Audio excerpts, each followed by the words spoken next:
notions, notamment celle des états financiers. On doit se poser plusieurs questions. C'est quoi les états financiers? Quels sont les éléments constitutifs des états financiers? Plus loin encore même, les états financiers sont établis pour servir à qui? C'est-à-dire quels sont qui sont les personnes qui sont destinataires des états financiers de synthèse. Déjà, ce qu'on va dire de manière simple, parce que nous avons limité notre champ d'action aux états financiers du système normal. Nous savons que le système comptable a mis sur pied deux systèmes de présentation des comptes. Il y a le système normal et le système minimal de trésorerie pour ce qui est des états financiers.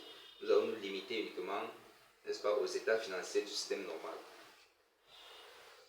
Conformément aux dispositions de l'article 26 de l'acte uniforme relatif aux droits comptables et à l'information financière, les états financiers comportent le bilan, le compte de résultats, le tableau des flux de trésorerie et les notes annexes. Les dispositions, n'est-ce pas, du référentiel comptable de l'OHADA va plus loin en disant que les éléments des états financiers dont je viens de citer forment un tout indissociable, c'est-à-dire on ne peut pas établir l'état financier du système normal en prenant le soin n'est-ce pas, de ressortir tout simplement le bilan et le compte de résultat. C'est-à-dire les quatre doivent toujours être associés pour qu'on puisse appeler état financier du système normal, n'est-ce pas, de l'OHADA. Donc il est question pour nous aujourd'hui de vous expliquer ce que c'est et à qui ces états financiers profitent.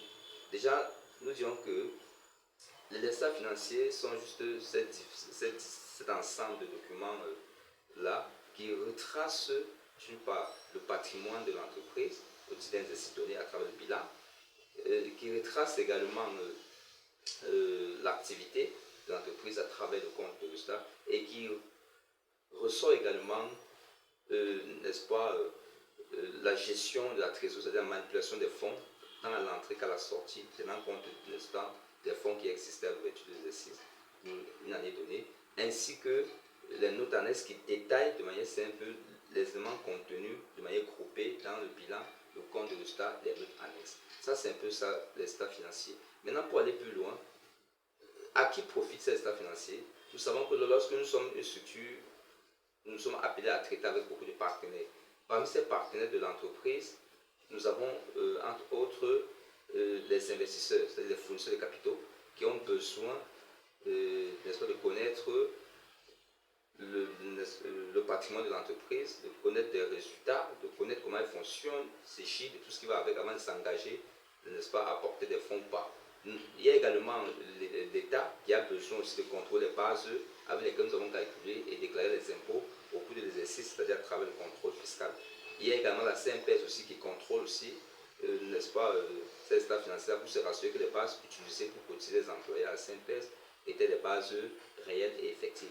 Il y a également, je dirais tantôt, des banquiers qui font tout partie des fournisseurs de capitaux, qui contrôlent aussi pour mesurer le risque et évaluer la capacité de remboursement du crédit par les entreprises dans la mesure où elles sollicitent un concours venant de la part de ces derniers. Il y a également même l'entreprise elle-même, parce qu'il y a des associés qui ont besoin de savoir si l'entreprise a été rentable ou pas, qui ont besoin de connaître ce qu'il en reste de leur investissement, c'est-à-dire qu'ils ont besoin de se commander le patrimoine de l'entreprise. Nous savons bien que le patrimoine est donné par le bilan. Voilà. Donc, c'est un peu ça. Les destinataires des états financiers sont très nombreux, mais voilà ce qu'on peut citer pour vous éclairer. Il y a d'autres partenaires également, mais ça, c'est des partenaires phares. Voilà. Donc, il était question juste qu'on essaie de vous édifier aujourd'hui par rapport à ça. La prochaine fois, lorsque nous allons travailler, nous allons mettre l'accent beaucoup plus sur les états financiers du système IMA de trésorerie. Donc, nous vous souhaitons de passer une bonne journée et à la prochaine pour une nouvelle publication liée peut-être à la fiscalité. Merci.